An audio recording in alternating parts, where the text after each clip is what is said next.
Oh, they're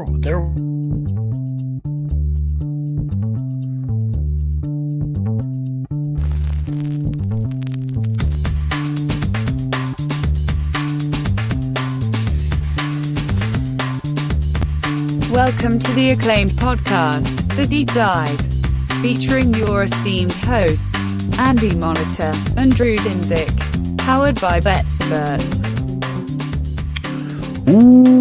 Welcome to The Deep Dive. Andy, Euro was incredible today. I can't wait to talk some soccer. I'm very, very excited about today's episode. But right off the top here, there's some exciting news. You guys are giving away some cool stuff. How do I get involved? How do I get some of the details? Can you fill me in here? Right off the bat, summer giveaway. Hoodies went out can't give away hoodies. It's too damn hot. And I didn't. You vetoed my idea of the branded thongs. No thongs. No, somebody brought that up in a chat once, and that's not going to happen either. Like, you can buy those at bars if you want, but I did want to go top shelf, so I got Yetis. You can get a Yeti. I have more states where you can sign up, and honestly, I've even had some nice things said about WinBet by some people who actually put some decent money down. Like Andy McNeil reached out and said that they have a lower over-round than some of the other places on hockey. He didn't understand why, but so it makes me feel better that they're a half decent shop. So you can use the links. I'll have some links if you want to sign up. And there's some good guys over there, some Circa guys that are over there now. I talked to their traders quite a bit on the back end. So you can get yourself this 30-ounce Yeti. I'll send it right to your damn house. All you have to do is sign up in one of the new states or one of the old states. I think it's Jersey, Colorado, Michigan, Virginia, Indiana, and Tennessee now. Links to be posted somewhere. I'll get them up as fast as I can. All you have to do, place your risk-free bet, which is the even best part. It's a risk-free bet. Bet yourself the biggest goddamn underdog you can find, because that's what you should do with a risk-free bet. Bet, and then you'll get immediately limited at our hungry partners. 20 to 1. Bet them, and then send a screenshot over. I'll post this on the Twitter as well. Free Yeti. It's the big one too. It's like the Rambler. So nice. Get yourself a Yeti. And how many White Claws will that fit? 30 ounces. 30. I don't. What's a White Claw? Like 11? No, it's like 12. Somebody wants rompers. I don't know if we can do rompers. Romp hymns, maybe. Okay, well, let's get to the meat of this podcast. All right. It is golf right now. Golf, soccer, they are hot. The U.S. Open is a wrap. We are coming up on the fourth major of the year, the Open, in the month of July. We got Olympic golf as well coming up in July. So a lot of fun stuff going on in the world of golf, on top of the fact that the Euros are moving into the business end of the tournament, the knockout stages. So we reached out to a guy that I think is unequivocally a plus EV bettor, plus EV originator in the golf and the soccer markets, to pick his brain on his process, give us a little bit of insight on what it takes to win money and what are some of the hardest markets to beat. So for the first time ever, welcome to the Deep Dive, Mr. Logan Matthews.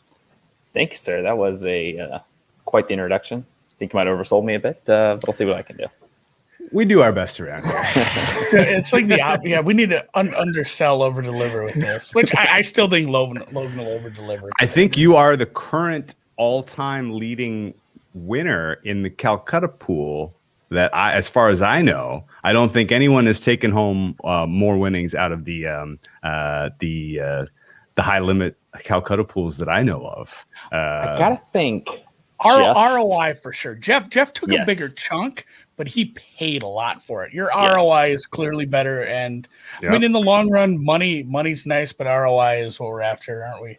That's how I judge myself. So yeah, that's how we're gonna sell this. But you essentially, without revealing how many people were in the group that you bid on to get that, you called Phil Mickelson to win his major at 50 years old, profited greatly off it. So no big deal on that.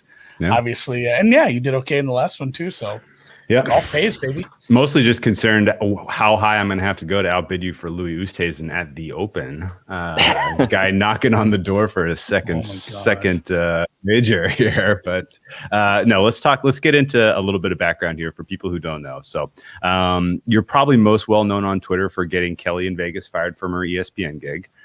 So props to you for that. But no, it's just in general, you kind of tell it like it is on Twitter. I really like, kind of what you have to say about a lot of things in the gambling space. I guess you've been an advantage player in the soccer markets, in the golf markets for how many years now? And, what has sort of been your experience, kind of as a U.S. player, given, we see legalization spreading across the country? Yeah, so I'd say I really started about 3 years ago, and then maybe about 2 years ago, got super serious. And it's been great. My experience in the legal U.S. market, like we might call it, is more so this past year. But that happening and working with groups that are well equipped to attack those spaces has been huge. It's allowed me like a great amount of growth over the past year, getting down at DraftKings and Barstool and things like that. Those are markets that in the past have been untouchable. So, all right, I don't have to worry about just beating Bookmaker or BetOnline or Pinnacle. We've got more options now. So from a revenue stream perspective, that's been the biggest help. Right now, as we're speaking, just because you're a bettor and you're betting a lot of soccer all the time, what's on your side monitor? Sporting KC versus Colorado, or do you got Brazil, Colombia? I have the entire MLS slate up. Dude, I couldn't try to just attack one game. 6 matches on the screen. I was going to say, it's a heavy slate. Like, what a weird day. Also, yeah, like a bad day to have a heavy slate. Like, let's go on Euro final group day for Euros. I guess they did kind of hold them later on. So yeah, good on the MLS for doing maybe one thing half right. I'm probably watching the other one. Explain to me, what is the MLS market like in the US? You can get a decent sized bet down at a shop like Barstool or DraftKings? So MLS really went through a change. I would say when I started 3 years ago or whatever, it was maybe a quote unquote soft market. Okay. And things really changed last year during COVID because, if you guys remember, MLS is Back was the first real major US sport. I think maybe the WNBA came back and then like very shortly after or right around the same time frame. And at the time, books were so desperate to get action. Bookmaker was taking $5,000 overnight on MLS, which was like out of this world. And honestly, it's never really gone back. And now that's sort of become a standard of Bookmaker, Pinnacle, both taking 2.5 or $5,000 overnight, and then even more as we ramp up to it. So it's had a very large growth. And I think it was largely because of the timing of MLS is Back with COVID. Was that the weird like tournament they had right off the bat or whatever? Yeah, right.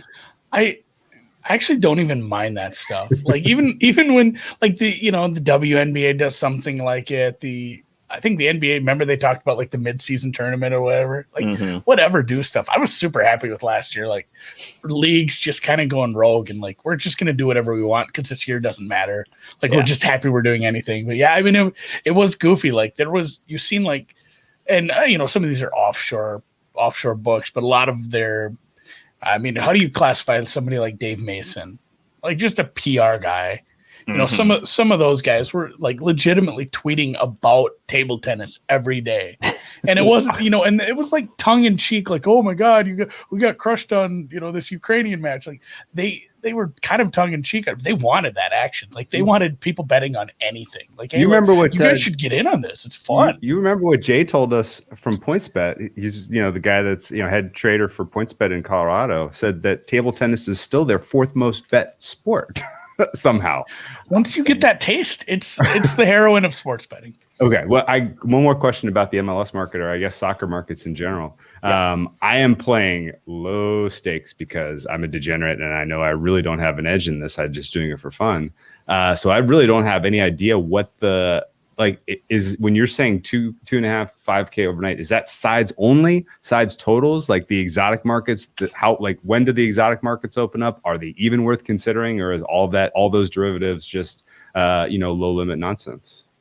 I would say so I'm talking sides and totals. The derivative markets are interesting because and I'm not as familiar with other sports, so I'm kind of speaking arrogantly here, but I would assume that they are basically derived from whatever the side and the totals are, and the soccer market works very much in the same way, but the limits are, at least in these books that we're talking about, they're just slashed. So when you might be able to get $5,000 on the Sounders to win. If you really like their team total, you might be down to 500 or something like that. However, that's a place where the U.S. market really thrives, is because they assume U.S. bettors are degenerates and they really just want to get down, so they will allow them to bet $2,000 on Seattle Sounders team total and stuff like that. Do you have a take on just the overall efficiency of the market? I understand the market is super efficient even just like say any major sport for sides, any of the major, and including especially the EPL, but probably other European major soccer leagues. And then Pinnacle just says, "Oh, we'll take $1 million a side on Euros." Like, is it that efficient? Are they that deep in liability everywhere where it doesn't matter? Like, what do you think is going on with this? Because in my mind, it just doesn't click that people can get that efficient of numbers in this market for teams that just don't play together that much. Like, this isn't, it's hard to have priors when these international competitions aren't this often. Like, what is going on with the limit for that? Yeah, I find international tournaments, especially we talk specifically about the Euros, like, it's really fascinating that Pinnacle is operating, as Pizzola loves to tell us, $1 million aside at kickoff. It might have been $1 million Canadian. That's a good point.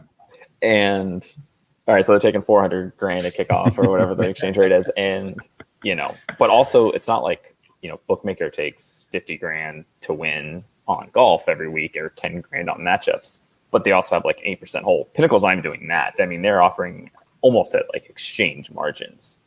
With huge limits. It's fascinating. So, I've said it other places, but I'm not really an international guy, especially when limits are this high, because obviously limits are going to attract sharp people.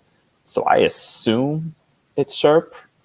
However, I've also changed my mindset over maybe the past year of, I don't really think anything's unbeatable. I think I kind of started in the space thinking like, oh, you can't really beat the NFL. You can't wake up on Sunday and make plus EV bets. I don't know if I totally believe that anymore. So I think I've changed my mindset. So I would say for sure it is beatable. By whom? That's a great question. I would like to know those people. You're not going to get the same volume, but if you're, beatable on a certain volume. And that makes me wonder, and this is, you talked about a little steam chasing there at the beginning when we first got on here. And like, is there something to be said for the steam chasers, the board cleaners, the people hunting down rogue numbers that can watch those Pinnacle numbers, or somebody who's taking, even somebody who's taking 100,000 or 50K limits on these? If the big limits are attracting sharp people in a market like this almost seems like a steam chaser's paradise for that. As far as, especially when it's not the NFL where, there's constant head fakes early in the week or midweek. And, I guess there still could be people that reverse lines, but man, I feel like it would be a lot harder to do something like that if they're going to take massive limits. And it's such an international market as well, where you're having, big groups from overseas hitting it as well. Yeah. And they're not even like, I would assume, okay, Pinnacle's taking $1 million aside or whatever it is, that number is going to basically be that number. But if, like as a prime example, I watched the Italy line for the first match of Euros. And I want to say in the morning, they were maybe like minus 155 and it closed close to minus 200. Like at 500K limits, think about the amount of volume that was coming in on Italy there. So, if you're paying attention, can you certainly get down other places? I would imagine so. And I'd imagine people are well equipped to take advantage of that. But yeah, that was sort of a fascinating thing from my perspective. I guess overall, have you seen or noticed anything about the Euro market and just, I guess, directionality even? Like, whoever's moving these numbers is not doing so based on gut.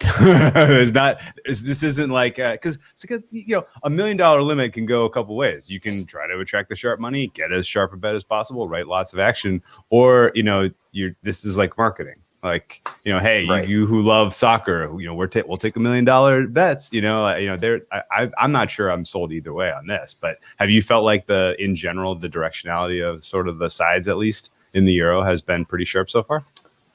Yeah, I know. Well, I know we're going to talk about somebody else getting $1 million down on a side of stuff, but I think I had this conversation with an English friend of mine, and he was like, "Oh, England's always short at these tournaments because there's so much dumb English money. I was like, I need you to understand the grasp of how much dumb English money there would need to be to make, like we're talking the GDP, like of England. 5% of the GDP. what percentage of the GDP do you have to get down to make move money that way? Well, and there's been a missing piece to that equation in my mind for a long time, but it does always seem like England's short, and then the instant answer is everybody, it's coming home, and there's so much stupid, local, just donkey English money. But then you see these stats about what the average, and we'll call them punters if we're talking about Englishmen, what the average punter bet. I mean, their average bet size is like $5. They don't treat it like the same. We're over here, and every Tom, Dick, and Harry who gets the DraftKings app just, I'm going to get rich. This is my job now. So they're betting, they put $500 in, and they're betting 500 on the first game. So, over there, it's more of a just like, hey, this is a fun way to enjoy it. It's almost just like, putting a few bucks in DFS and playing some fun lineups in the Millie Maker. Like, they treat it like more of a, a recreational thing. Like, how many $5 bets does it take to make those lines off balance? Right. You were talking about every English person, every British person getting 56. There's 56 million people in England. If they all play $5 bet, is that enough money to move? Yeah, now we're talking about an impact.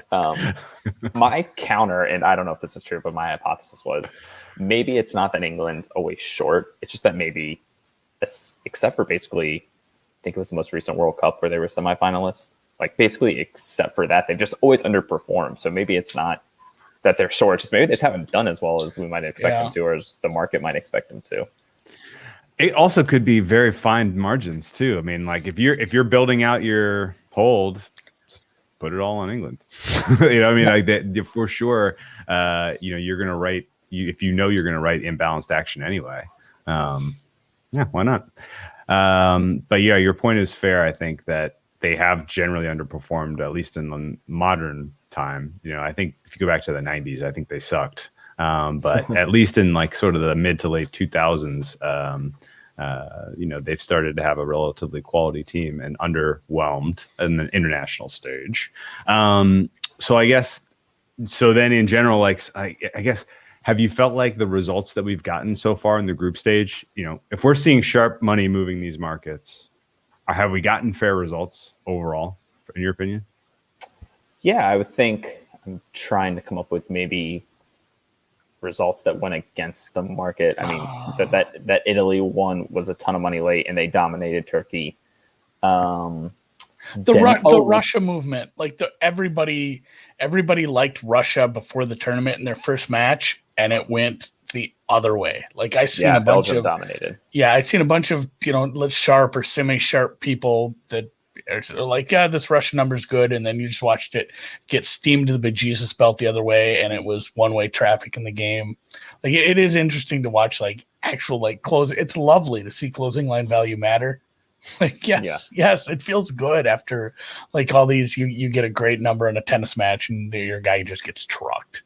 I'll tell you one thing I'm fascinated by, and I've noticed this a lot in the Slack chat, is the amount of people who, I don't want to say necessarily betting on narrative, but building out the story of how, especially in this final round of games where like people are playing for specific results, like, so-and-so, they have to win. So there was one person who was like, I think there was a game where someone had to win. If they tied, they both were eliminated. He was like, I'm just going to bet the money line on both sides. And I think that's a good bet. And I was like, well, first off, just bet odd goals. Like you're going to hit less with juice on that.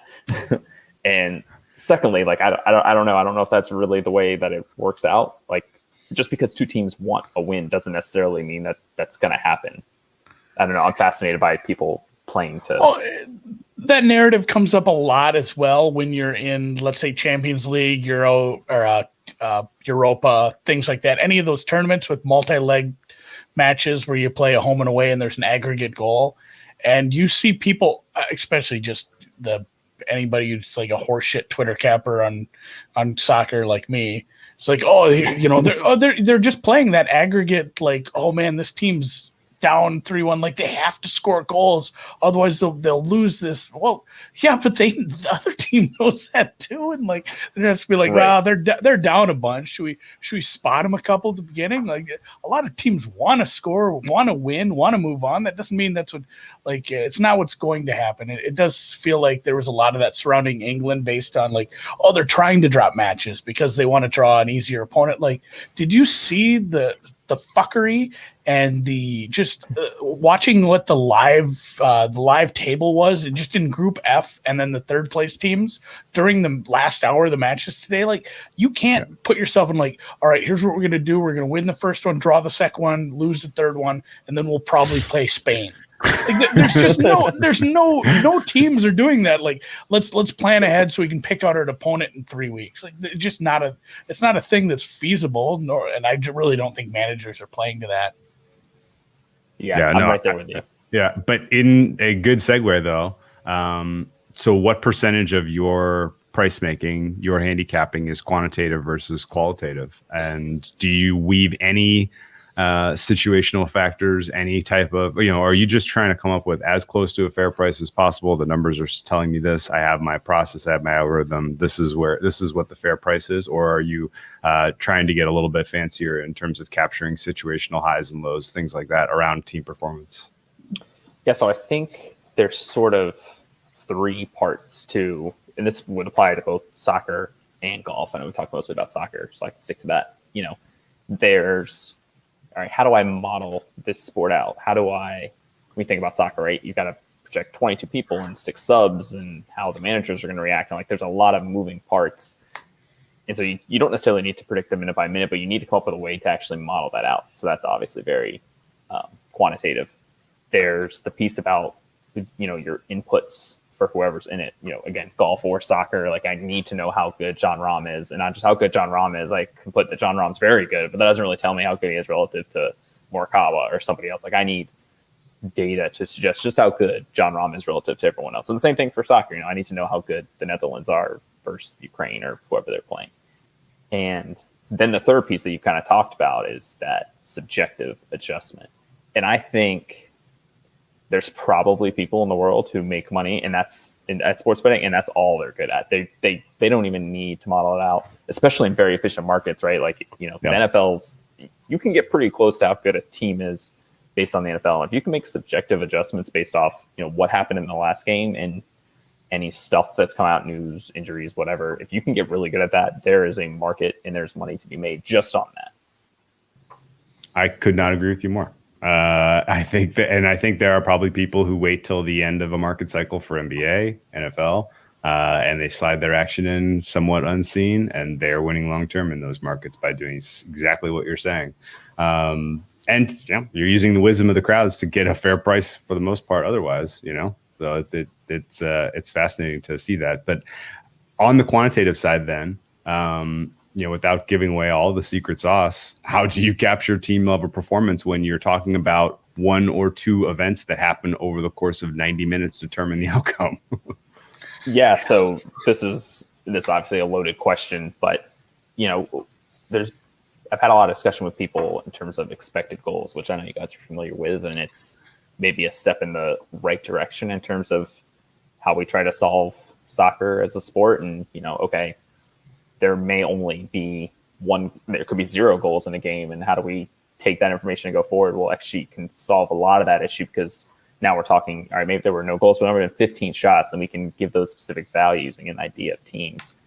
And so can we take that and go, we can't take that and go and solve soccer, because there's more to it. I have in my notes here in terms of things to talk about when it comes to Euros, like Belgium. Belgium are massively overperforming their XG. However, that's a thing we might expect. You've got Lukaku as your striker, and you've got all this attacking talent. You're going to do better than XG, right? Like, if you have a better than average striker, you're going to do better. If you had a better than average goalkeeper, you're going to do better there. So it's not the whole answer, but it can get us part of the way. Yeah, and that's the thing. Like, a whole bunch of there's so many things with XG context that really really pickle my brain. We were talking before you joined us here, Drew and I, and this kind of came up this afternoon when I got to thinking about XG, and it kind of went off a question that I asked somebody years ago about XG, and he said like, hey, the XG you see like in public places or like info goal and stuff like that, it's good information. It's decent information. He's like, but there's groups that have much better XG data and they're paying big money for it. Like not all XG data is created equal. And it really got me thinking because, and if anybody doesn't completely understand it, it's just putting a value on a shot. If somebody takes a really, really hard shot and they end, it's worth, I don't know what's a really low one, Logan. I mean, that half court shot the Scott had the worst. I thought it was like 0.01 or something like that. But the Czech one was the Czech one was like, they say like 3% of the time that's or less than that. Like 0.03% of the time or something, that's a goal. So, if there's an empty net in front of you and you have the ball, it's almost a full goal. Like it's basically the quality of the shot, how often that shot's going to end up in a goal, and you total it up. So like a bunch of low value shots add up to, a goal or two sometimes. And I think there's some context that gets lost. But at the same time, this one really pickled my brain. You get one of these breakaway plays where it's a 3-on-3. There's a beautiful touch, a pass up the side. You get it to your striker. He buries it, and he was offside by like a half a shoe. Now, it was a very high danger situation with a really good, top end striker. In reality, it was probably worth like, 0.6 goals. Yeah. Flash score was big chancing you. Yeah, big chance. You're getting the red dot. You're getting the big chance. And in the end, when they give you the end of the game XG data for that, it's worth 0.0. When they VAR something, when they call it offside, it's not worth anything because they're saying, well, they were never in danger of scoring because he was offside. Whereas in real time, it's like, well, I mean, it was pretty damn close. Like tells you about the quality of their attack to a degree. It tells you a lot about the quality of the play, the quality of the team, the quality of the offense in general. But at the end of the day, you get two of those that were worth, maybe like 1.2 goals, and they're completely wiped. Like, are there people that are taking that granular context, adding it in, and doing stuff with that? Which, God, the Giants over. What a gift here. I would imagine the people who routinely dominate large markets, right? Like if you were going to go like, all right, I'm going to solve EPL and I'm going to try to beat the Premier League. I don't think, let me rephrase it. I'm all but certain you could not take a public XG model and blindly use it and get there. There was a thing on Twitter. It was whenever the US played. And it was Taylor Twellman, who's somewhat notorious for he's been announcing Euro games and he's an ex-United States player. And someone posted the XG from the US game. And I don't think it was the Mexico game. It must have been the Honduras game. And Honduras XG was like 0.4. And he was like, what a joke. They had an open net header and they had a one-on-one that was saved. He's like, this is totally invalidates it. And if we assume that all XG models are the same, then I would probably agree with him. But a really good XG model. So to give some context, there's a shot that comes across, or it's a cross and a header to the back post, and the goalie comes out for the US and he completely misses the ball. And so it's basically a wide open goal and the guy heads it in. It's cleared off the line. Now, a bad XG model may not account for where that goalie is. So if it assumes the goalie's in position, then that's worth almost nothing, right? It's like a terrible angle from... Yeah, goalie just catches it and we move on. Simple, right? So it's worth almost nothing. And so a bad XG model might give that, I don't know, 0.01 or 0.1, right? But if you had a really good XG model and it knew that, okay, the goalkeeper's out of position and now this is an open header, then it might give it a 0.6 or a 0.7. And so I think anybody who on really high stakes are beating those markets, they are, well, they're probably not using a public model. They very likely are using, private data. They're paying for it. And I would also probably go as far as to say they're probably using that and then doing more with it. Like, somebody like StatsBomb, they're giving you stuff and they're doing the best they can. But if I know what I really want to capture, I can probably manipulate good play-by-play data and get it to look exactly like what I want. Yeah, no, that makes sense. So what is XG good for? Public XG. What is it good for besides belly aching about a bad beat because your team should have won? Scotland's first match. Greatest purpose. I think it still has value, right? I think especially if you have it, the main issue that exists at the moment for using public XG data to try to bet is the markets where that's available, aka the markets where someone might care about that, are big markets. And so now we're getting to the people we talked about who might have their own private data or are paying for data. So it's just when it immediately goes down. But if you had good XG data for small markets, okay, well, now it's a whole different ballgame. Now we're talking about things that I can really use and create an edge with. So those would be the areas where if you could find that data, that would be super useful. I love this. So I won't go any further into this because I don't want to give away. But we have a couple of big chances in MLS right now. I see them. I see them coming.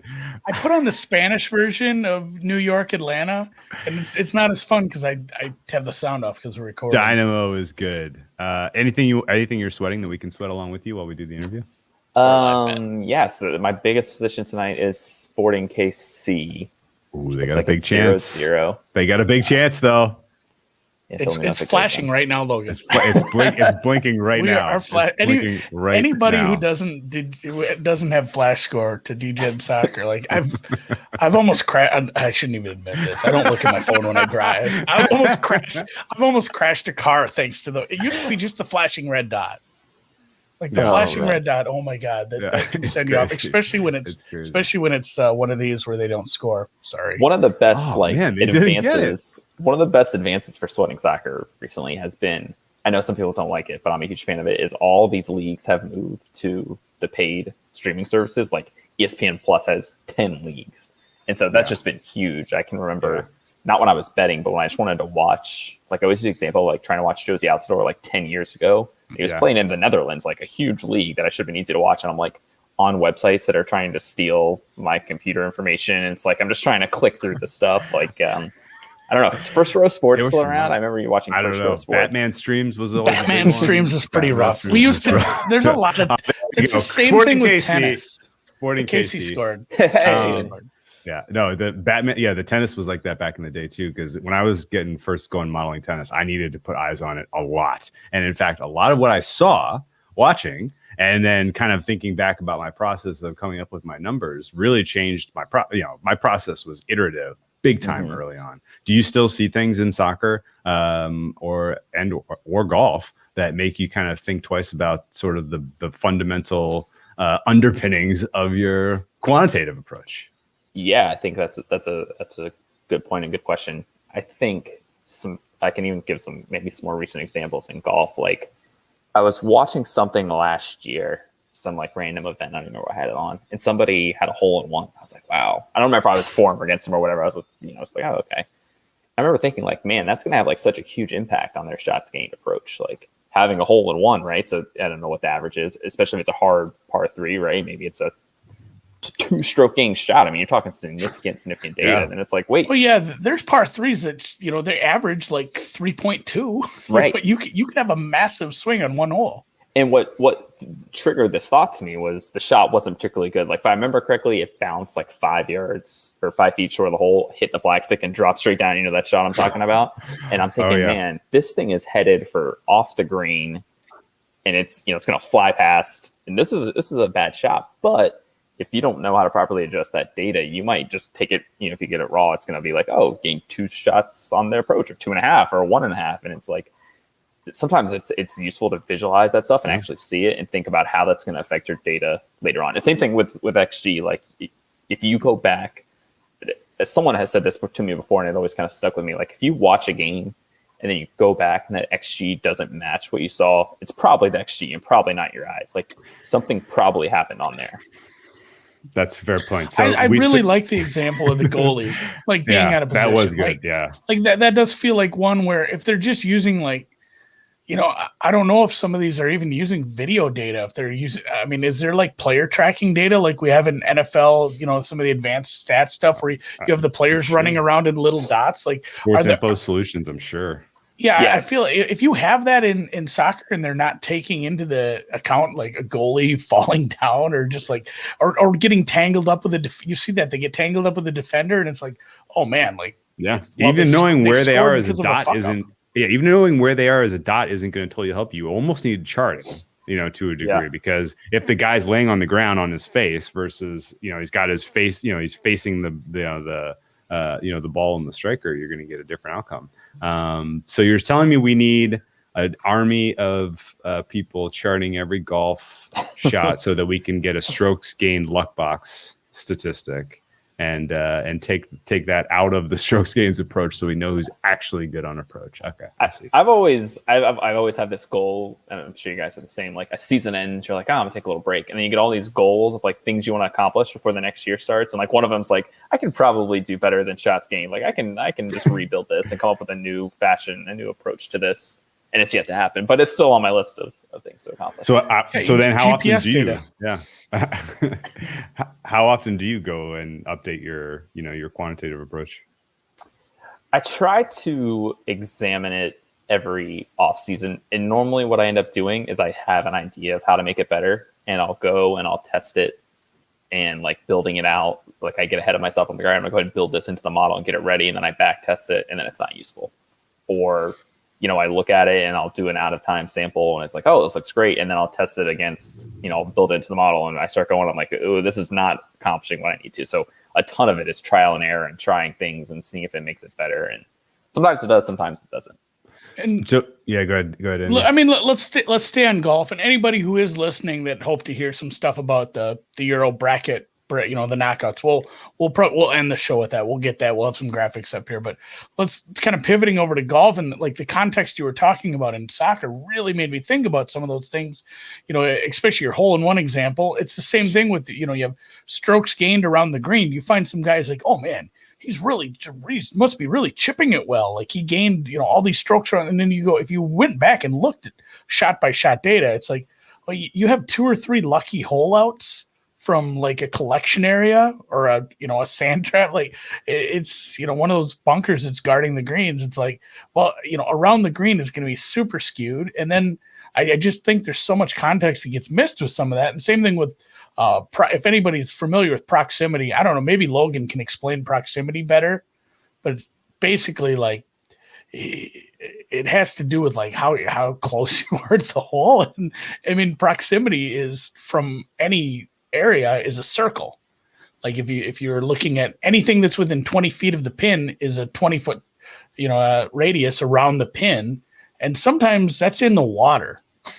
Or like you can say like it can be a really small green or a really weird pin position, and be like, you really want to look at proximity when like that circle you draw around the pin on some of these holes is in a water or in in a deep rough. Like some of that proximity stuff just it doesn't make any sense to me realistically using that, and you see that stuff pounded over and over. And I mean the context for golf is mind pickling every week for me, because just the trying to wash some of the data based on the quality of the fields and things like that. Some of this really hurts my brain. So, I mean, how do you fight through some of that stuff outside of just like the hole-in-one examples, like edge case? But I mean, there's a lot in the middle of that too with context. For sure. Like, a ton of great points. I think XG and shots gained are, they're different sports, but they kind of go along the same thing. Like, all right, this is a great starting point for how we can, quantitate this data that we have and how good a golfer is or how many shots they should score and blah, blah, blah. But there's always going to be better ways to do it. And I think going back to how we talk about like, how do you model out a sport? You model it out and then you get the team inputs, but then there's always these subjective adjustments. And, I think it can be both on, like, oh, shots gained isn't as good as it could be. It could definitely be better. And there's things we can do to improve it. But then there's just also stuff that a market is going to catch that I can't catch, quantitatively. I can give you an example that was in the golf Slack chat, which I know you guys are both big members of. Earlier this year, I cannot remember the event. It was someone in the California swing, and I was unbelievably short on the market compared to Molinari, and I couldn't figure out why. And someone in the Slack chat was like, "Oh, he was coming off at the event, like he shot a 77, 76 or something like that in his last event. And so like course history, course fit just doesn't look good for him. But someone in the Slack chat was like, oh, after the last event, he moved there to this course and it became his home course. And so he plays, whatever, and he can shoot a 65 in the sleep and blah, blah, blah. This is totally subjective. It may have not even been true. Luckily, I was able to verify it with some news stories. So it was actually good data. And so that's an area where it's like, there is no model in the world that you can like put in like, oh, I have a checkbox here for, Molinari moved here during the off season. Like this just doesn't exist, but the market's really good at capturing those things. And so if you adjust and respect the market, that's a good thing you can figure out. That's a really good point for literally any sport, any modeling, any market, any bet. If you have something that you're so wildly off market with, if you're doing some modeling, start asking some goddamn questions. Because right. The other option is to bet, 3 times your bankroll full Kelly, which is, seems like the bad option in this case. But yeah, like try to figure out why you are so incredibly off market with something. And we do make fun of this in the Slack chat sometime, like the sleeping in his own bed angle and like, oh, he's from here. But there are sometimes it's like, this guy's a member at this club. He plays it a shitload in the off season, or he lives in Arizona. This is one of the courses he plays. Like that is full on a thing where some of these guys are super comfortable. Well, because course management matters to a degree. And if you are familiar with the course, then your course management of that course should be better than average. Right. Sure. And when this goes along to like how what you do with the data, like, yeah, I can tell from just the conversation that I see you guys having in the golf Slack that like, yeah, you account for uncertainty and variability and the randomness of a guy's, his standard deviation around his strokes gained or whatever. And that's super freaking important, because if you have a high variance guy and a low variance guy and they're matched up together, like there's a way to tease out an edge. Absolutely. If you know that. Most of the friggin' edges I found in my life sports betting were either quantifying something that no one was quantifying or looking specifically at trying to dial in on uncertainty. And guess what? If you just take all of the data and you throw it in a pot and you say, what's my uncertainty? And everybody's equal and it's all uncertain, then you're like, well, it's all random. There's no way to sort any of this out. But if you can dial down on some of the context questions, if you can sort out why some guys perform well on certain scenarios, then you can absolutely give yourself numbers that reflect reality a little bit more appropriately. And a ton of that is just, well, where ought my median be for that data that I have, and then what is the uncertainty. But anyway, did you see that New York goal? New York City? Yeah, this is why I don't watch MLS. This is just bad. Like it was worse. It was almost as bad. Well, the Russian one where he back passed to the other team. That was pretty rough. But this wasn't that far off. I got one last question about golf, and then let's pivot. So the golf market is kind of unique, at least, and it's funny. Like we're cats and raccoons here. I'm playing NBA and NFL. I don't really look at soccer. I don't really look at golf, and so our experiences, I'm sure, are super different. But I got to imagine you care a little bit about who's making markets in golf, right? You care, who's betting into these markets. Why are they moving? It's a small freaking world. You know who the other limit players are, and you can tell pretty clearly. Oh, this guy likes this guy. Do you generally kind of, considering you're effectively playing against all of these other limit bettors in golf, do you kind of evaluate what they're doing to get their numbers and have a general expectation of who's going to be high on who on a given week and try to take advantage of that in your process? Or are you just in a vacuum? These are my numbers. We're going to attack the board. No, I think you're absolutely right. One, it helps that I think I'm friendly with most of them, Rufus and AD, and like having conversations with them is always useful. I think there are times where, Rufus will say, I have so-and-so there here, or, AD's always giving out plays. And if I'm not there, if I can't get to that number, I need to like come up with the reason why. Like, here's someone who's very sharp and knows what they're doing, but it's a very different number for me. Somebody's wrong. And, to bring up our buddy J Maz, when Xander is 11-1 for the US Open, let's say I have him 25-1, and I'm like, man, this is so far off. What's going on here? my reaction is not to call somebody a fucking idiot for betting it down to 11-1. It's to come up with the reason that they got there. And sometimes that's going to be a reason that I need to get to use the Molinari example, right? Like, oh, I'm double what the market is on him. Why is that? Oh, it's because he lives there and plays every week, and so he's going to dominate. He's going to play a lot better than I might otherwise. Well, that's helpful. So I'm not going to blow all my bankroll fading him in matchups.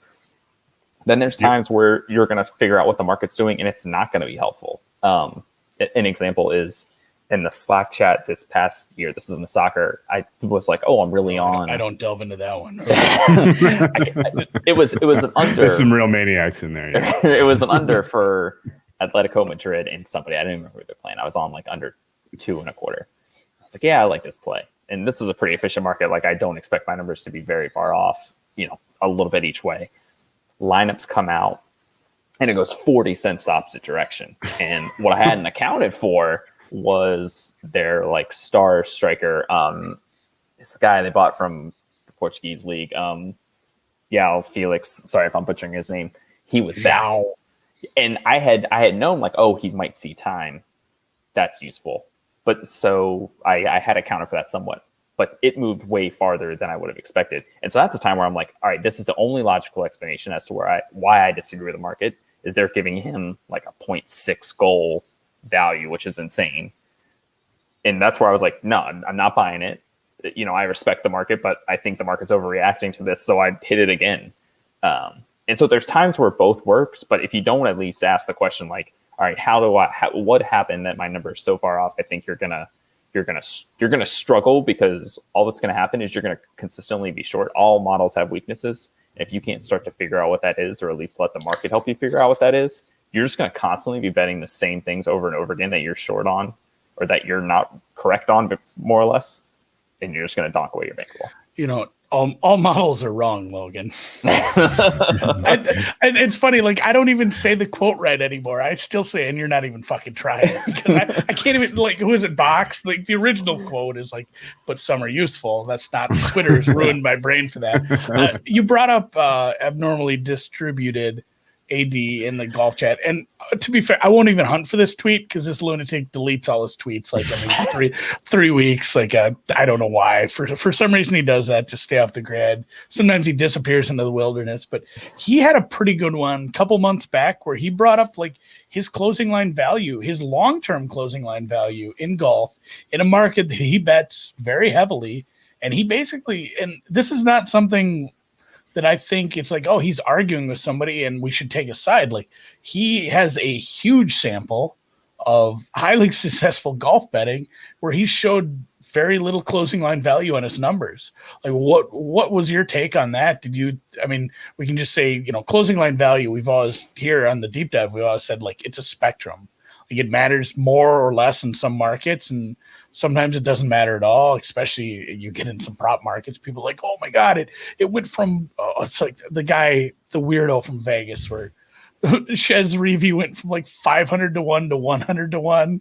It's like, but buddy, it moved like 0.25%. Like, if you bring that down to probabilities, like nothing happened. But, did you have a take on that? Because that kind of had me, that kept me up at night, honestly. Yeah, I thought it was interesting. I think AD is a unique case study, and yes, I would definitely hesitate anyone to extrapolate significant things from what he has done. Obviously, he's very sharp. He does extremely well. I think there's something to be said of, it's been said before, but people who are really confident in their stuff, they don't want closing line value. They want to stay off the market. They want to stay off the screen. That's part of it. That's sort of maybe part one. Part two is, if I am consistently betting into the market, AD and I've had this conversation a ton, because, we're limited everywhere, so we can bet a bookmaker and Pinnacle, and that's it. And so you are 100% affecting the market. You bet into it, and the market, if they respect your action, they're going to move it. Pinnacle is basically an exchange, so they take your money and move the number and keep going. If you're not seeing closing line value in a market that you are helping shape, that would certainly concern me. If I was betting into Pinnacle, whatever limits day of, and it bounced back to me every time. I mean, even over like 100 game sample size, assuming we're talking about any kind of efficient market, right? Any decent limits. If I'm betting the Armenian Premier League, and the only time I can get 4 digits down is at kickoff, and I'm blasting the number, and maybe someone else hits it back, but that doesn't matter to me. That I'm fine. I don't care about the market. I don't think enough people are going to be involved here to make me respect it. Now, if I bet something at Pinnacle for MLS overnight, and maybe they're taking 2,500 aside or whatever, and I max it and it moves, but by the time I wake up, it's moved back and it closes and keeps moving against me. That's probably something I'm doing wrong. Obviously, if any time that I'm involved in it and helping move the number, that's going to artificially create CLV. So if it's not actually creating CLV, that would definitely be a flashing red sign to me. Yeah, and I mean, it's like when I used to bet. People could call me a whore, I guess, but I used to bet, like this low limit bet online openers on some small college basketball. And it's like, I showed a CLV number and it's like, well, this isn't a real CLV number because it's like, these are stupid soft openers and stupid soft markets and just betting it and posting it. Yeah. Create your own CLV. Someone says in the chat, but it is interesting. Like, and you bring up the differences in, how people affect the markets, especially people that can only bet at Bookmaker, Pinnacle, some of the real big shops that take real big limits. But I often wonder about that with, like you say, AD is very confident. And this is going to kind of spin into a question for Drew as well. It's one thing, you're betting into La Liga. You have 20 teams. You have that market sharpens up in a hurry. You get to like match day 20. People kind of know where things are going to end up, and people are taking some guesses on lineups and things. But with golf, like, AD has said this too. He said, like, this market won't move, or it keeps bouncing back against me, and he will just keep hitting the button and he'll just keep betting it because it's like he's of the mind where if I make the number this and then market's that and I show value, I'm going to bet it until it's not that. And and if someone who is of a different mind on that same matchup is disagreeing and bouncing it back to him, and he's betting a massive, one of his biggest bets is getting little to maybe no or negative CLV on the week, but he's confident enough and it's coming through, like that's going to skew your closing line value numbers for maybe half the season, really. And at the same point, it's 2 golfers out of 150.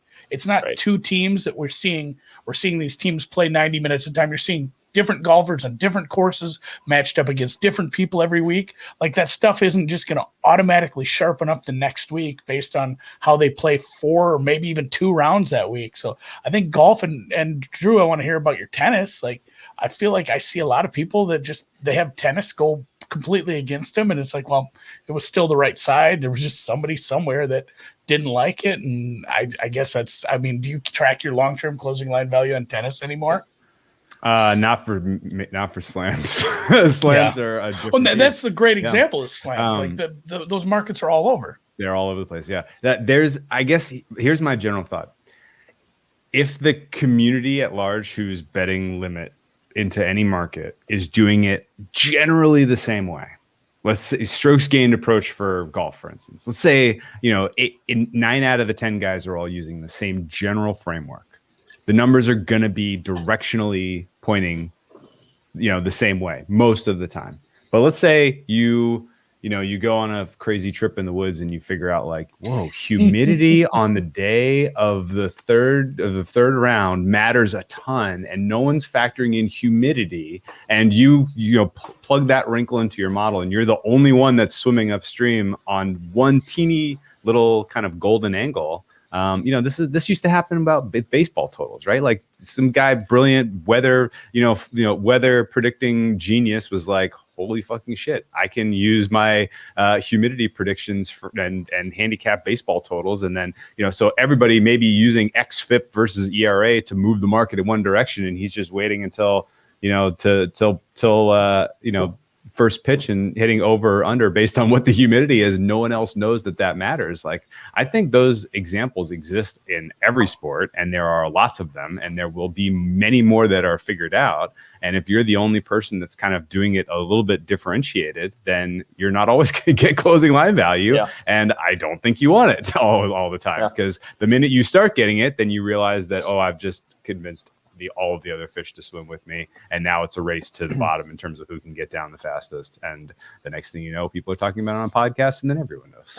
Yeah, I think there's sort of two avenues where that exists, right? You have your sort of your edge, like you're describing, like, oh, this thing that no one else is factoring for, and I've got it, and that exists.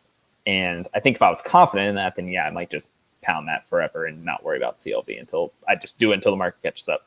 Then there's the other thing where, you know, not to keep bringing Andy up, but, you know, like he's mentioned to me before, like, oh, if the market's short on a team and I'm not, I'll just continue betting them forever. Or, you know, you think about like Rufus and the Jets, like every week Rufus like, well, I'm on the Jets again. I was going to bring that up. And it's like, I don't have the confidence in myself, you know, maybe I just don't have it. So like if I was always on the same teams week after week, I'd be like, all right, I'm doing something wrong. And, you know, it could be that the market's not accounting for something that you are, or it could be like, you know, Rufus, maybe you're just not accounting for the fact that the Jets are, you know, an awful team historically, and it's not like, you know, being accounted for. So there's issues where it could be either one, and obviously the hard part is knowing which it is. Yeah, you're assuming they fall in a normal distribution, but it's an abnormal distribution. Look at that. Have you ever come across a situation where you were like, man, Rufus just freaking loves Harris English every damn week. He's betting Harris English, and the market is always short on him at Bookmaker. I know it's him. His number's wrong. I'm going to go head to head with him now at this point because I just know that he will lose this matchup this weekend. It's tough. You know, you kind of mentioned this earlier, like you understand who does and doesn't affect the market, and pretty quickly, if you study the market and who opens up where and how the lines move, you get an idea. Like, I mean, data golf is a huge factor in the market, and if anyone hasn't listened to their podcast that they did with Rufus, it was very interesting and super naive on their part. They're like, oh no, we don't have any impact, and I'm like, you were just out of your mind that you think people aren't hitting your openers, hitting what you think are good openers. Otherwise, getting off topic here a little bit, but like understanding how a line is shaped and who shaped it is huge, because, you know, if data golf, just keep with that example, if data golf really loves Harris English this week, and I can visually see it because they, you know, I'm a subscriber and I have their data and I can see exactly public-facing information. And, you know, bet online openers, he's just getting destroyed in every matchup. All right, so how do I adjust? Do I complain about the fact that data golf is sharpening the market? No, I either one, I act before them, you know, with technology or in other outs, and I try to get in front of their movement. Or if I'm against them, like let's say I hate Harris English, all I'm gonna do is let the DG guys move the number to where I want it to be, and then I'm going to hit it. And then they're just going to keep popping it back to me, right? They trust data golf, and they're going to keep it going. And it's the same thing, you know, you can plug any person in there for data golf. If Rufus loves, and, you know, Rufus' love affair with John Rahm is well documented. And so I'm almost never anti-John Rahm, so I suppose I can't give a great example of what I do feel for Rufus after the Memorial. Like didn't deserve that. Like, I'm sure he had a bunch of money on that. Sucked. But I mean, you do raise an interesting point. It's almost like knowing where the market's going to go before it goes. Like, if you have the data golf info and you see the openers, you can be like, well, I know which way this is headed. It's almost like being able to predict where a total is going to go. Like, well, if I like the under, I'll wait. If I like the over, I'm going to bet it now. Like, there are a ton of instances every week where, like, if you want this matchup, you should bet it early. Yeah. If you can tell what Warren Sharp thinks about given NFL teams, then you need to, and you like a given total up or down, you better bet it on Monday, because by Tuesday it will be gone. I mean, you know, those sort of kind of aspects of kind of gaming within the game are extremely important. And if you're betting golf and you're not looking at data golf just to know why things are moving and how much they're going to move and why, then you should start there realistically, because that reflects an enormous amount of the pool that is really kind of shaping these prices. You want to talk a little Euro? Should we transition? So, yeah, let's did you got some brackets? I just have the one bracket that I'm looking at on Wikipedia. Is that fair for you? That's fine. I thought I'll zoom in a little bit. I didn't go to the trouble of making our nice, beautiful blue one again. Oh, that's fine. Honestly, that one was tough to see. The Wikipedia one's kind of nice. Yeah, the Wikipedia one's We're not sponsored by Wikipedia. This is just free advertising for them. Yeah.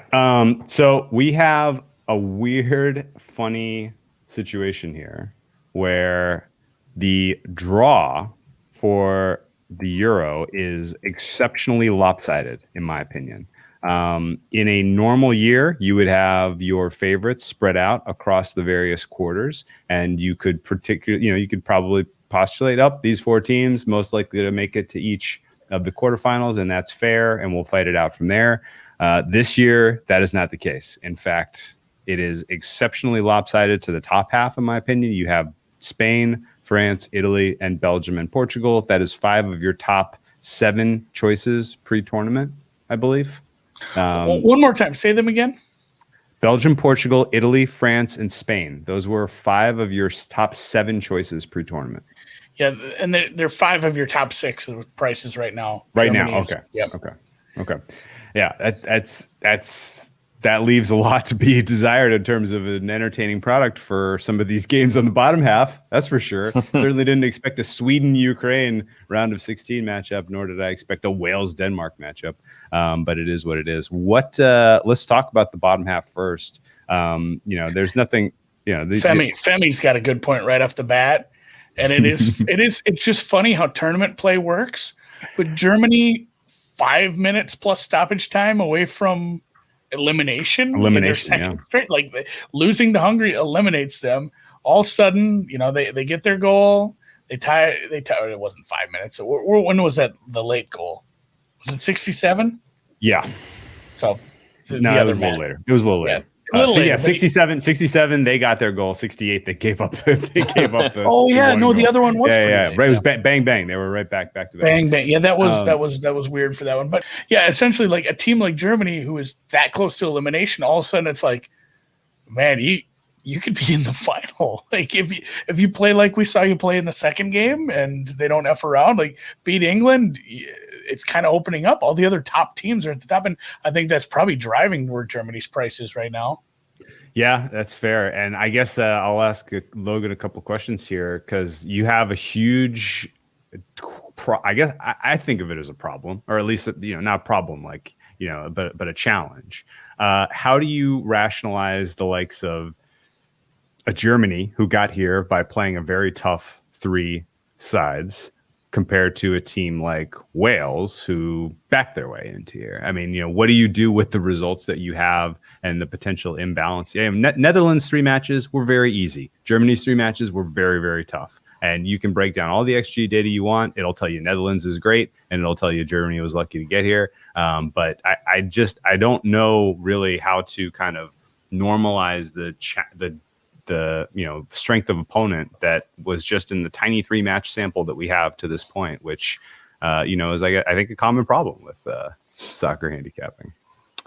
Yeah, I think that's a really good point. If you just dump in XG data, it's going to be like, okay, well, you should probably bet Netherlands against the Czechs, and I would guess Denmark had a very good XG too, because like they had 20 shots to 5 against Belgium or something crazy like that.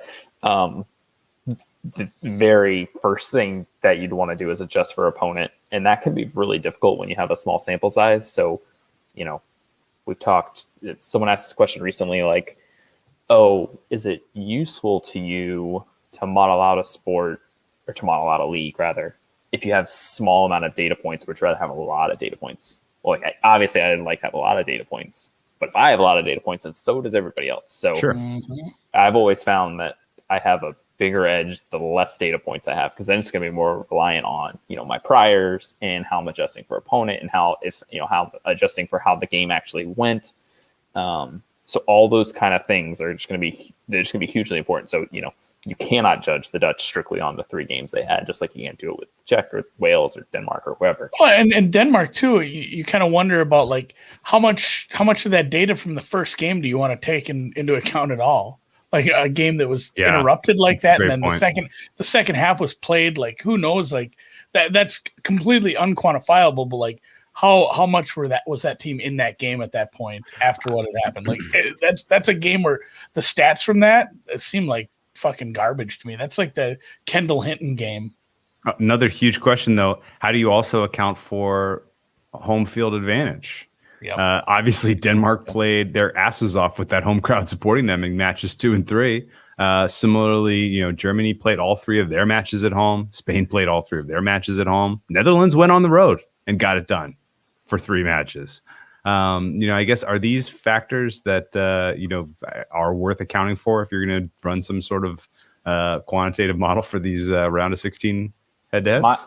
My guess is the people who made a bunch of money or will make a bunch of money on Euro outrights, other than just luck boxing into picking the right team, are people who, because of the very unique scenarios that existed, especially with like who plays where, England's game could have been like 6 different places based off not just where they finished, but also where other teams finished, like the third place teams and what 4 third place teams went. It was all presented different scenarios, different paths to, you're looking at it, right? Like, oh, England could get 2 home games on a path to then playing a home game for the final, or they could have no home games until the semis and then they get the final, right? So like the difference in hosting the round 16 game versus being in Copenhagen or something is it's huge, like you mentioned. So I would guess the people who made a lot of money did it because they correctly modeled out the different scenarios that would exist, how often it falls here, how often it falls here, and to correctly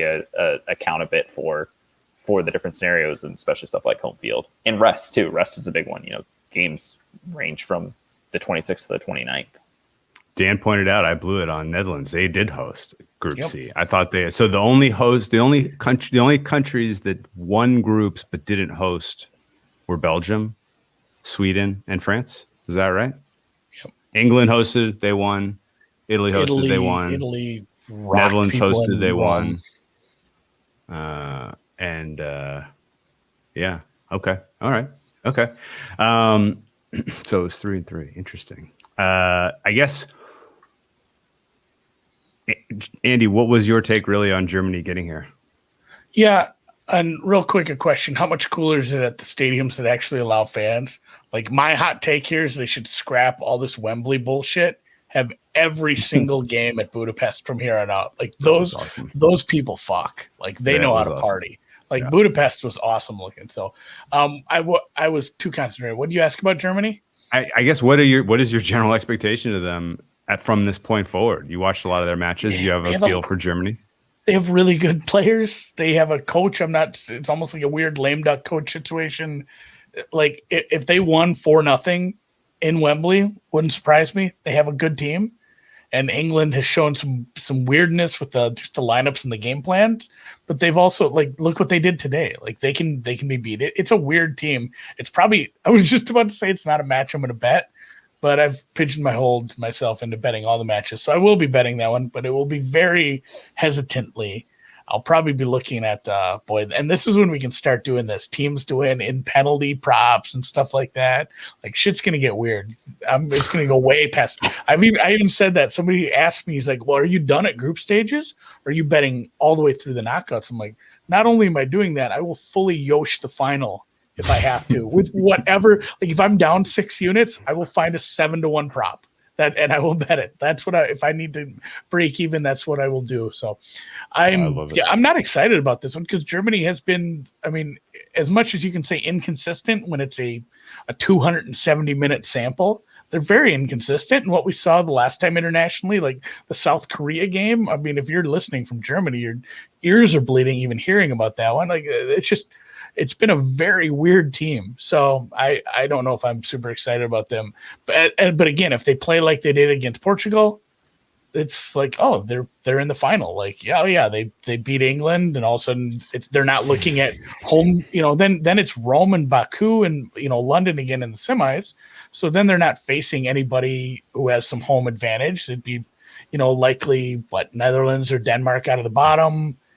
Probably Sweden. So you go Sweden, Netherlands final. Like, those are teams that they could beat. That Netherlands game, that I'd bet that over. I bet. Yeah. So no clean sheets for Germany in this tournament. Interestingly enough, I guess Logan, do your numbers give you any kind of an angle here on England, Germany, or right now the market is England plus 158 on the money line, Germany plus 192, and draw is plus 220. So this is a very, very even match by the by the bookmaking. I guess England probably a slight favorite to advance. That sounds not knowing exactly how to account how much home field to give them. I think I haven't seen numbers for Germany's game today, but they outshot and out XG based on numbers I looked at both their first two games, and against France and Portugal, like that's a significant achievement. And then you compare that to England, who gets outshot by Scotland and has, I think the number I saw was 22 shots in 3 games. Like those are rough numbers, especially with England hosting. Grinding out a result against Croatia at home is not great. So if you start accounting for some of that stuff, like my initial thought would be Germany's probably short, but maybe playing in London's a huge advantage. And other stuff that you might factor in is like, okay, well, Germany played some at home, so how far are they traveling, or how many days off do they get? What was their last game at? They're traveling directly from there to here. Stuff like that would definitely change the number. Okay. What was it? Is it Munich? They were all 3 in Munich, and now they're flying to London. And they play on the Munich weekend. to London isn't bad. Yeah. Actually, they played especially when there's a decent break in between the group and the final or the knockout round start. So, going back to the XG numbers, like who was it? We should give him some shine because he put a nice chart together. Alex Moretto over at The Score, he shared those, not only XG, but it was XG differential for every team. And like, I didn't have to, scroll down to the bottom to, know Croatia was going to be down there. I didn't think they'd be dead last, but Croatia was dead last. I've had an argument with somebody a little bit about he's a Luka Modric fanboy, and we had some fun with him last time out. They were a very good team, but is Croatia bad? Like, are they just kind of a bad team? Like, that group was not strong. I mean, is this going to be? Well, they beat they beat the refs in getting a draw in match 2.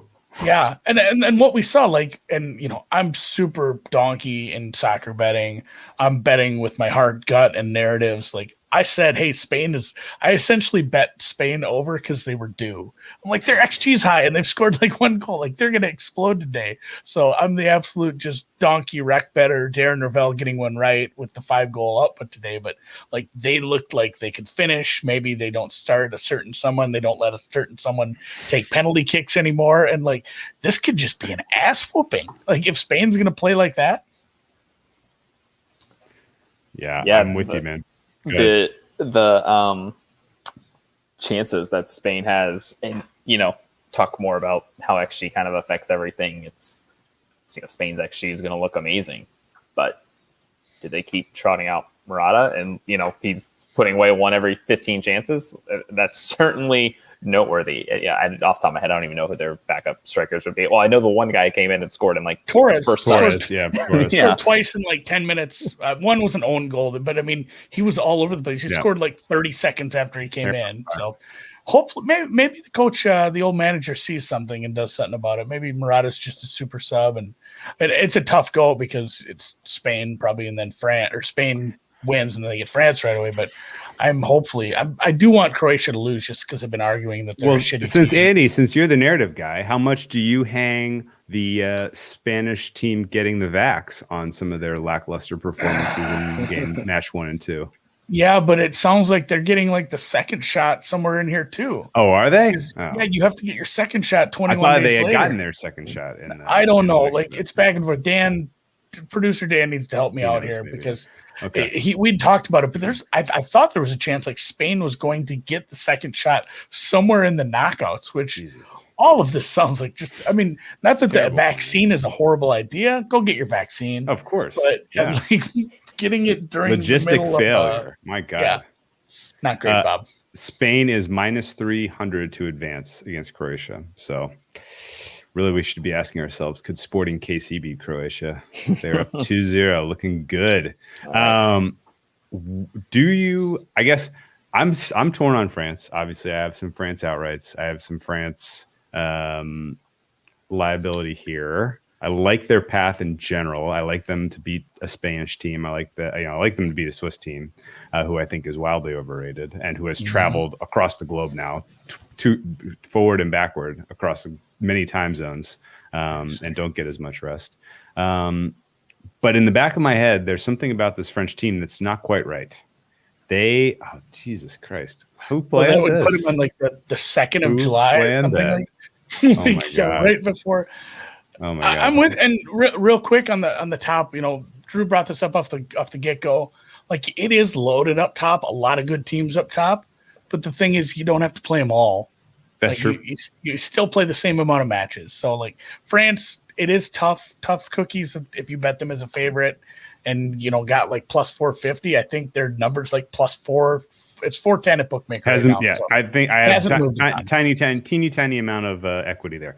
But I guess the bigger problem I have is, why doesn't this team look and feel like the World Cup team that I remember so fondly from 3 years ago? And why is it Benzema's fault? He scored twice today. Take it easy on him. I something about that guy is bad karma, man. I don't know what it is, but they looked a heck of a lot more fun without him on the squad at the World Cup. I guess what is your read on France, Logan? It's been interesting because they've essentially been priced as the best team here, right? Pre-tournament in every game. I've hardly bet other than hitting off market stuff. One of the things I hit was Germany draw no bet plus 106 in the opener when they played France. And it just seemed like such an insane number. I think I even said it to somebody. I was like, has Germany ever been an underdog in Germany? Like, think about how good a team must be to come in there and do it. And France certainly hasn't performed, like you said. They haven't looked like the best team at the tournament. So will they be continue to price that way? I don't know. It'll be interesting to see. Are you worried about France, Sandy? I'm never worried about anything because it's never done me any good. We have this conversation all the time. Worrying silly, but no, I mean, no. But I mean, like, do you think they're Belgium, overpriced by the market? Is really what I'm asking. It's probably a fair price right now. Like, they have a couple of very dangerous players. Like, they're a very good team. Maybe we just haven't seen the best of them yet. But I mean, taking on, probably Italy. Just the way Italy is just skull effing people right now. And again, I made this joke with somebody in the chat as we were going on here. Like, again, it's awful hard to lose matches if you just never let anyone ever score. If you're just gonna clean sheet everyone's ass, I guess. Good luck, good luck Austria. Good luck, probably. God, that might Portugal, Belgium, probably my favorite match of this first round. Honestly, I'm excited about that one. Portugal are frauds. They are. I know, but I think frauds. Belgium is a little bit to it sometimes. They are so weak down that one side, and Belgium is going to pick them apart. Belgium through to the quarterfinals, I think, relatively comfortably. I will have a decent position on that. And I think Belgium is sneaky better than Italy. I think Italy benefited from playing 3 matches in Rome, from playing a weak Group A, from playing a Group A that was traveling back and forth between Rome and Baku, Azerbaijan. And in general, a bunch of guys who were trying to show up and show out in order to get transfer contracts. And mission accomplished, Italy. You did great. But I think the market is wildly overrating this team, and I'm prepared to lose a bunch of money on that in round 2 if they beat Belgium, because I think you're going to get a decent dog price on Belgium in that matchup, just looking at the outright market. It's the pick'em right now is plus 113 for Portugal, and that's the match. That's not the advancement. What about Portugal? What about Belgium? I'm already in the future. What about Belgium? Oh no, this is team to advance. Portugal's plus 113 to advance. Yeah, no, I think Belgium is a fair bet to advance. I think Belgium will be a good bet as an underdog to advance against Italy in the quarterfinals. Oh, sure. Yeah, that price will be probably bigger than plus 113. And part of this is Belgium again. They did it on the road. 3 wins on the road. The middle one, the toughest of all, against a hostile Copenhagen Danish crowd who was just violently supporting their side. That was an incredible environment, and the fact that they came out at halftime, insert KDB, and just exploded for 2 goals and get the win in that scenario was extremely impressive to me. More impressive than Italy beating the snot out of a tired Swiss team, a terrible Turkish team, and then just taking care of business against Wales, who got a red card, by the way. I do need to, and just for anybody who's been having fun betting some of these tournaments, just a quick one for Logan here. Like, is there something to be said for how you approach these matches differently because they're advancement matches, because teams can play, you don't end up with, you're not looking for points at the end. You get some weird stuff like the Scotland match the other day comes to mind where it's like, all right, they're dead. Like they have to play open as shit right now because otherwise the tournament's over. And, that one got away from them. But there's different kinds of styles of play towards the end of these matches because it's, a draw just ends up with extra time. Extra time can end up in penalties. Like teams do play this differently. Are there certain managers who you're looking that will just frickin' park the bus at like 60 minutes ready to play extra time and not take any chances late? I mean, are there any angles there that people should just, even if you're starting to play totals, like people should just be aware of now that we're in it. It's a different kind of soccer almost. Yeah, I think from a quantitative standpoint, it's always important, really when you model anything out, is you've got to ask, all right, how might this be different than things I've modeled out otherwise? If you're talking about, I was modeling out a group stage and now I'm modeling out a knockout stage, what has changed? Like a more obvious soccer example would be a league game, a normal Saturday league game, and this is this. And then on Wednesday, it's a cup game. And so there are very obvious things that you can quantitatively change.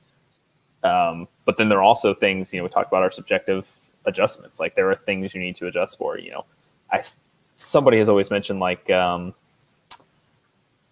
can't remember who it is. Someone was like, oh, Man City's playing so-and-so on Wednesday and they've already got the league locked up. So they'll probably rest people. And so I'm going to take the other side. It's like, if you've ever seen Pep manage, like first off, his B squad is the third best team in the EPL. Right. So that's first thing. Yeah. The second thing is like, he just does not have this, let's take it off. I remember I watched the Amazon Prime did the documentary on him a couple years back. And, they had already locked up the league and they were eliminated from the Champions League. And like every team talk he did, he was like, we are going for the most points in the history of the EPL. And it was like they were playing for the Champions League final in every game. So like certainly a manager impact is something to note. Well, and it just seems like I don't want to say laziest because that seems too negative, but it's probably the right word. Like if you say like, hey, this team has the league locked up, like I think I have an angle on this uber efficient worldwide market. Like, hey, buddy, you're not the only one who knows the league is locked up for Man City. Like, I feel like some of these things may be baked into the line already. Well, it's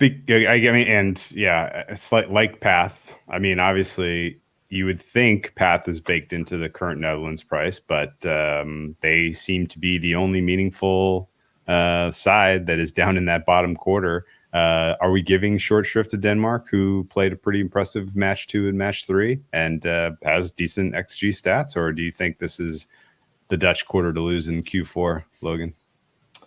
Yeah, I'd love to see. I know you mentioned someone did like XG goal difference. Off the top of my head, I would maybe guess Denmark is the best or like top 3. I'll pull it up. I think they were 3rd or 4th. Yeah, obviously you've got Italy who dominated everybody, and I guess the Netherlands kind of did too. But yeah, it felt like Denmark did awesome. And then if you just for opponent, you're out shooting Belgium without Christian Eriksen, and that's just wild. I see it now. Number 4, 4.16. Yeah, no, I could not agree with you more. It was especially, we talked about if you want to scrap that game, that number has that game in it. Like a game that they lost. Like that if you want to just weight it, like take that one out and weight it like per 90 minutes or something, I bet Denmark looks even better. XG tells us Italy's defense was the best, although adjust for opponent because they played no one. At home, and then it would tell you that Wales' defense was the worst. I will definitely be on Denmark team total over in that head-to-head. That'll be a fun one because XG goals for Denmark created a lot of really dangerous chances. That was a really impressive performance for them. They had a chance to win Group B if they weren't in there with the Dynamo Belgium team. So interesting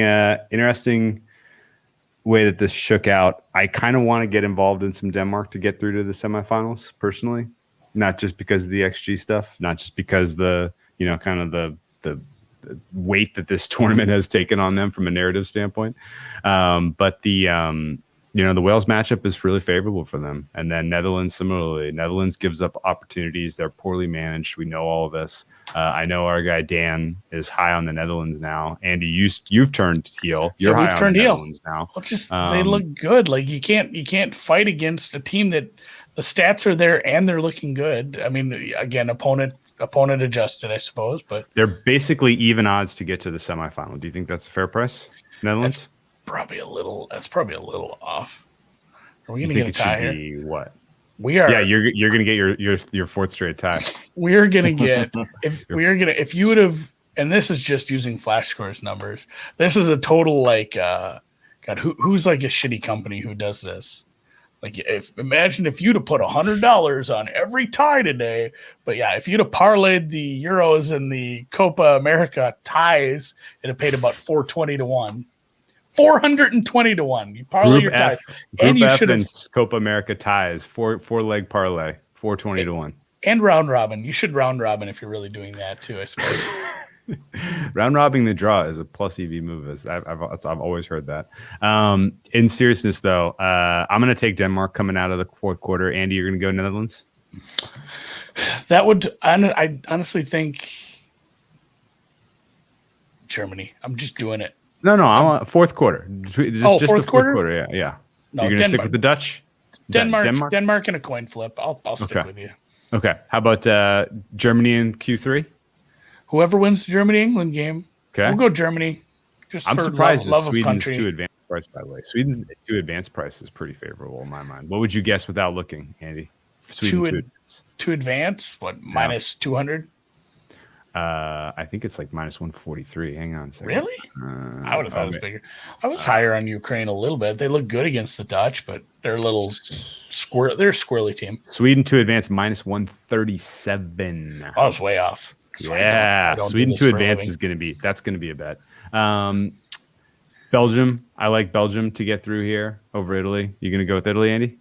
I'll go Italy in the first quarter, France in the second. Okay. Just because that'll be a killer match. All right, Logan, do you disagree with us in terms of Final Four anywhere? Please disagree. I wish I had a strong enough opinion to disagree, but unfortunately I do not. I like it. I'll take that too. I'll take who do you like between Belgium and Italy? Is my narrative town enough of an angle here to give you a little bump on Belgium as a dog to advance from the QF to the semis? I've been super all the matches I've watched, which unfortunately has not been all of them, but as many as I have, every Italy game they've looked amazing. The only question for Belgium would be the Denmark game where they got outplayed. We have talked a little bit about, we need to adjust for this, you need to adjust for that. That's another point too is Andy mentioned should we even use the Denmark-Finland game? Well, that's a good question. Even if you think Denmark, you see this a lot of times is massive underdog team one gets an early goal or a goal when it's to go up 1-0, and then just the entire game script flips. And the heavy favorite just constantly attacking, sending crosses, blah, blah, blah. There also has to be an adjustment for that, too, because the advantage of – trying to put this in the perfect words here. The advantage of Finland scoring a second goal is very low relative to the value of them scoring their first goal. Whereas now the value of Denmark scoring their first goal has gone way up. So, but that works both ways, right? So now Finland's massively incentivized to just not allow another goal. Yep. So all these adjustments have to be made. So I know I keep harping on the word adjustments for everything. Well, no, but I mean, it's stuff we do in the NFL too. When you pre-game, we try to put together a game script that we believe is what's going to happen to help, shape our numbers. And, we have our numbers and then we look at some game script and be like, this is why this total could go way over because of this X, Y, and Z are likely to happen, more likely than the other way. And then when you look at a game and you start looking back at why did this game go this way? Let's look back at that Chiefs Texans game. Hey, there was 80 points scored. Well, yeah, if the best offense in the world goes down by 4 scores, you can their offensive numbers are going to look a lot different than if they were up 14, 20 to nothing early, like they could have probably taken the brakes on, put the brakes on. Like game script is super important, and things can go sideways in a hurry when an underdog takes a lead.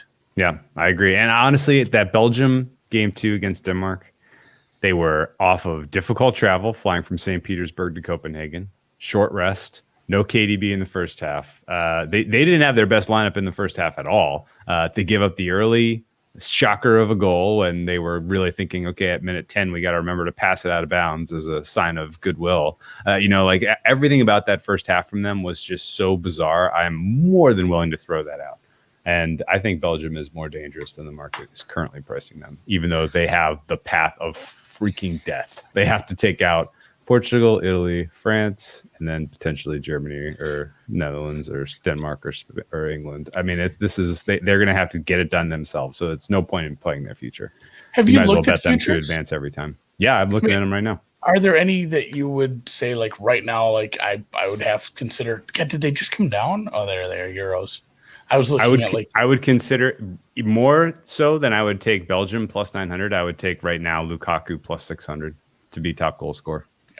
I think that is a 2-man race between him and Ronaldo. He is a 2-goal deficit to make up, and he is going to have 3 more matches to do it than Ronaldo is, and Ronaldo is not getting a goal in that Belgium-Portugal match. Well, and that's the thing. It's super correlated. Like if Lukaku scores a goal, that really hurts, Ronaldo's chances of scoring goals in the next round because he will be at home.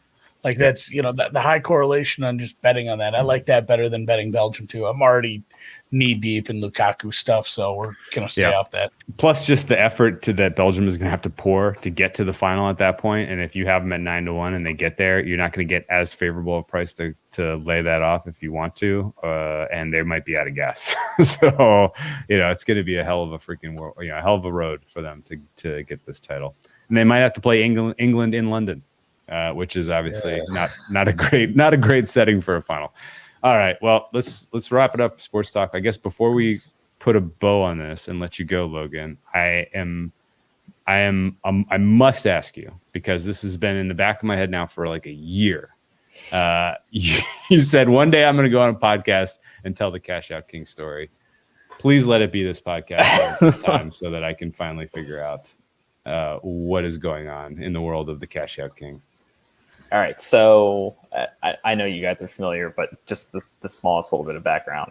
Cash Out King became Twitter famous for having huge limits, and the background on that is he was betting at Bet Rivers, which I believe is based out of Illinois, or at least that's where one of them was.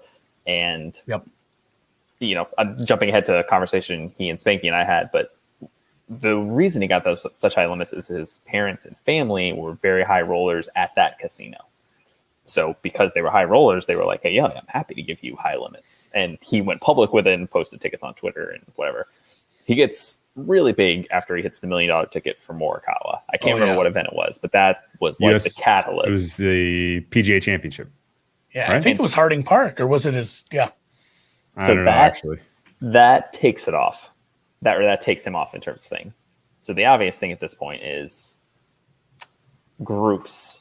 He became an obvious target, right? Here's a whale. I can get down any amount I choose on whatever I want. Spanky I would love to get it drooling. And so Spanky gets hold of me. He sends out the tweet. It's like, we're going to make a bunch of money together, blah, blah, blah.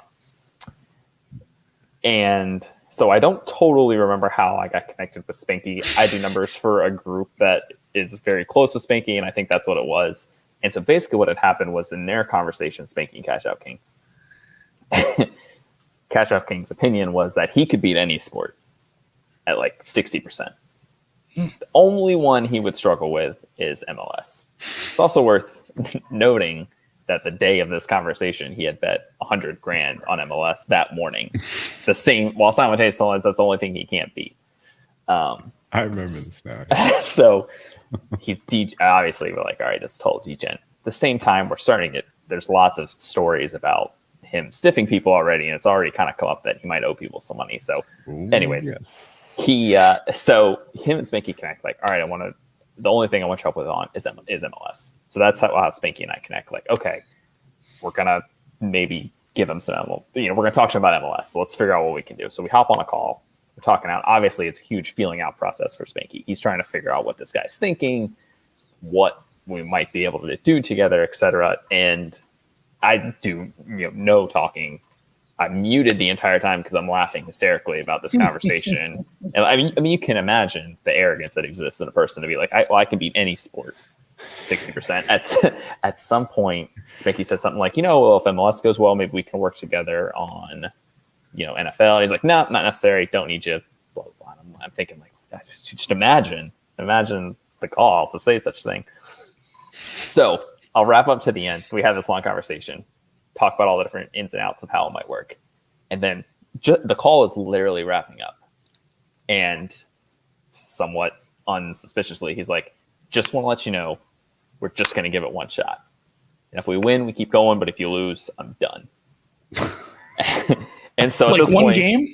Yeah, like if you get it wrong, one bet, it's over. We're done. We're not working together anymore. So at this very point, pragmatic of him. Yes. Yeah. At this point, Spanky's like, all right, I have to explain variance to this guy. So, he's going on a conversation explaining, 56%, blah, blah, blah. And he says something along the lines of like, if we win 56% of the time in NFL, then we're ecstatic. We're so happy. And he's like, yeah, but I don't need you for that because I can hit 60% of my own. And Spanky's line was so good. He goes, yeah, I don't know why the fuck I didn't think of that. Like, yeah, obviously you're hitting at 60%. Why would I offer that to you? Yeah, that's all. And it's just math.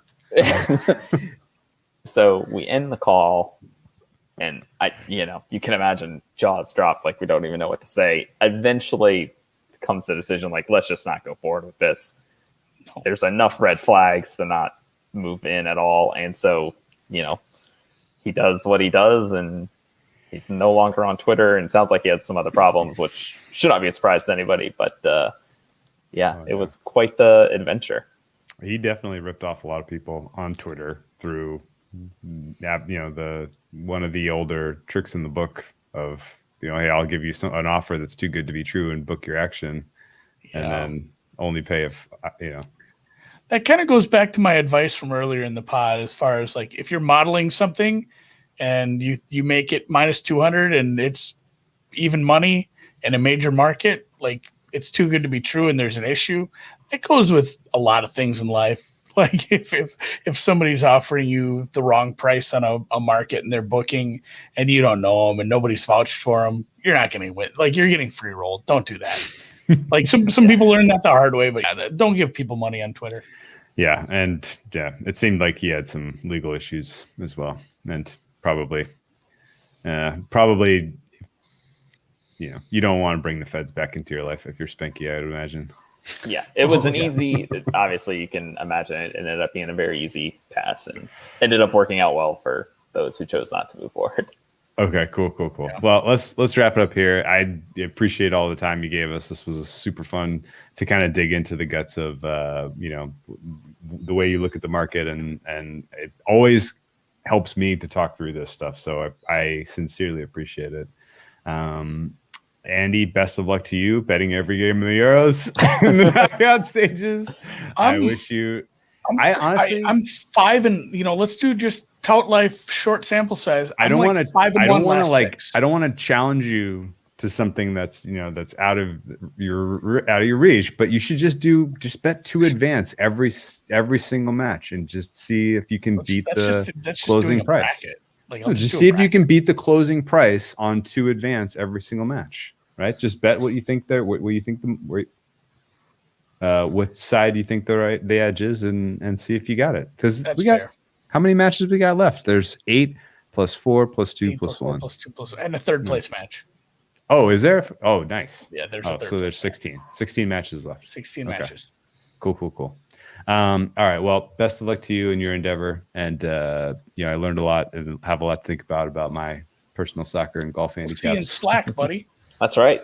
Yeah. All right. And I look forward to taking the pot in the Open, Calcutta. The Open. The Open. Yeah. Is it not proper to call it the British Open? That's how I grew up. I don't think you can anymore. It's racist. I think actually even saying that, you probably jinxed yourself and you shouldn't bet it. Yeah. It's like how we don't have the skins game anymore. Yeah. All right, let's wrap it up. I'm gonna hit the music. Thanks again. And where can people find you on Twitter so they can catch your insightful thoughts on the gambling space and personalities hired by certain broadcasting companies and whether or not it's correct or incorrect? Yeah, I'm probably not worth following on Twitter, although people continue to do so. It's my name with an underscore and a 9 at the end. So I don't even know if you knew this, but I thought you had done another podcast at one point, and I wanted to listen to it so I could make sure I didn't say anything stupid during this interview. And I was looking you up you're looking up your Twitter handle on Google, and like the first 10 hits are all stories about Kelly in Vegas getting fired, and your tweet is featured in every single story.